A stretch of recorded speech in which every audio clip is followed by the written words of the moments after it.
The Braves just reported that their mixed-use district next to the stadium made more profit than the actual baseball team. Not more revenue, more profit. And they're not hiding it. It's right there in their 2025 earnings. So what's going on? Because if a parking lot and a few restaurants are outperforming a Major League Baseball franchise, something fundamental has shifted. And every smart owner in every major league right now is paying very close attention to that number. Here's exactly how it happened, why the old model is broken, and what the new playbook actually looks like. Most fans think their team makes money from tickets and TV deals. And yeah, that used to be basically right. You sell seats, you sign a local TV deal, revenue comes in, everyone's happy. But that model has a ceiling, and in 2026, teams are hitting it hard. Start with tickets. Attendance is volatile. Weather, team performance, economic mood, all of it swings your gate receipts year to year. And whatever you do make at the gate, a chunk of it goes into the league revenue sharing pool. You don't keep it all. The league has rules about what counts as shared revenue, and tickets and gate receipts are squarely inside those definitions. Now add the TV problem, because this is where it gets really ugly. Local TV deals through regional sports networks, RSNs, used to be a reliable cash machine. We're talking $50 million or more per year for a mid-market team. That money felt safe, almost guaranteed. Then the cable bundle started collapsing. Bally Sports went bankrupt. FanDuel Sports Network scrambled to pick up the pieces. Suddenly those deals that felt permanent weren't worth anything close to what they used to be. So what are teams doing about it? 29 of 30 NBA franchises now offer direct-to-consumer streaming. Fans can buy local broadcasts directly from the team, no cable required. That's a real shift. But subscriber numbers are still what one team president called startup level. It's not replacement revenue yet. It's a hedge, not a solution. Here's the core problem. Every major revenue stream in the traditional model, tickets, gate, broadcast rights, either gets shared with the league or is tied to a media ecosystem that's actively falling apart. Teams needed a revenue stream the league can't touch, and they found one. Real estate mixed-use district income sits completely outside league revenue sharing definitions. The league doesn't get a cut. The team keeps every dollar. That's why you're seeing franchise after franchise suddenly acting less like a sports organization and more like a property developer. It's not an accident, and it's not a vanity project. It's math. So what does this actually look like when a team bets on it? Let's go through 4 examples because they each tell a different part of the story. The gold standard right now is the Battery Atlanta, the mixed-use district the Braves built next to Truist Park. In 2025, the Battery generated $97 million in revenue, with $69 million in adjusted operating income. To put that in context, the margins on the district were higher than on the baseball operations themselves. 9 million people visited last year. 74% of them came from outside the county, which means the district is pulling people in who might not even care that much about baseball. It now represents 13.3% of total franchise revenue, and it's growing faster than the team. That's the number every other owner in professional sports is staring at right now. Then you've got SoFi Stadium and the Hollywood Park development out in Inglewood. The Rams and Chargers play there, but the stadium is really just the anchor for a 300-acre master plan district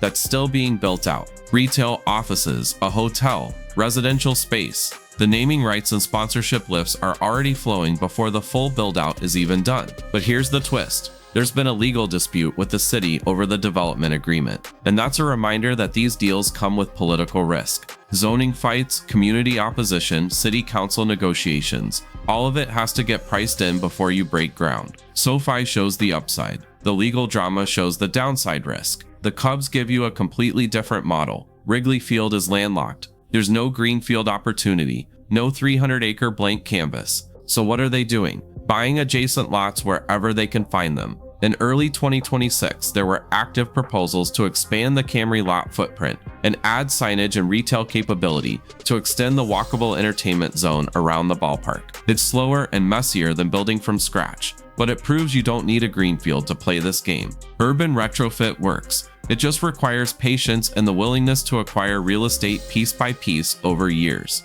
And then there's Tottenham Hotspur Stadium in North London, which is the international proof of concept. The district around the stadium includes a hotel, a supermarket, a school, an F1 karting track, and a rooftop skywalk. The stadium itself hosts NFL games, concerts, and community events year-round. The economic injection into the local area is around £293 million annually, and the development has created roughly 3,500 jobs. What Tottenham shows is that this isn't an American quirk or a baseball thing. It's a global strategic shift in how professional sports franchises think about their physical footprint. Two models: new build greenfield like SoFi, high capex, high control, long runway; urban retrofit like the Cubs or Spurs, lower capex entry, slower build but works in dense existing markets. Different risk profiles, same destination. The stadium is a 365-day asset, not a game day venue. And the teams that figured that out first are now running circles around the ones still waiting on their RSN check. Okay, so now let's talk about the actual math, because this is where it gets useful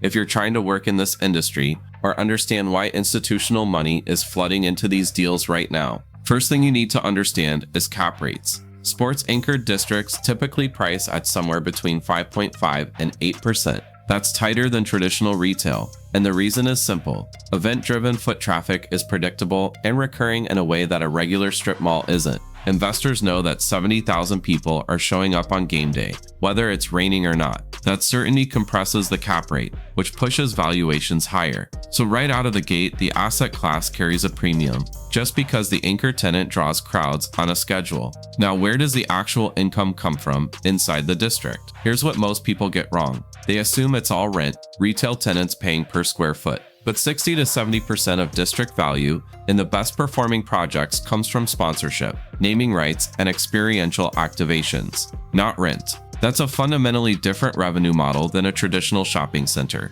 You're monetizing attention and experience, not just square footage. And because the team controls the brand and the calendar, they can layer game day lift across 300 plus non-game day activations a year. Every concert, every corporate event, every community activation is another revenue day, the old stadium model never captured. Then there's the deal structure itself. Most of the successful builds are structured as joint ventures, typically a 50th or 60/40th split between the team and a development partner. The team brings the land and the brand equity. The developer brings the capital and the construction expertise. That structure does two things. It de-risks the capex for the franchise, so they're not betting the entire organization on a real estate project. And it keeps the team in control of the brand layer, the naming, the activations, the fan relationship, which is the highest value piece. The developer gets a return on their capital. The team keeps what actually matters, and the returns are attracting serious institutional capital.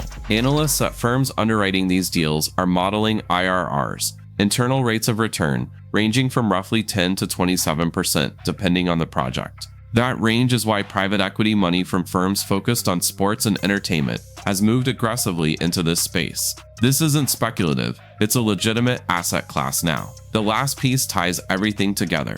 The district revenue and the DTC streaming strategy are two sides of the same play. The loyalty app, the branded retail, the experiential activations inside the district, all of it builds a direct consumer relationship that doesn't go through the league, doesn't go through a cable network, doesn't get shared. The team owns the fan relationship end to end. That's the actual competitive advantage in 2026. And it's why the $100 billion plus projection for North American stadium districts over the next 15 years isn't hype. Only about 20% of teams currently operate in a real mixed-use district. The runway is massive. The smartest franchises right now aren't really sports companies anymore.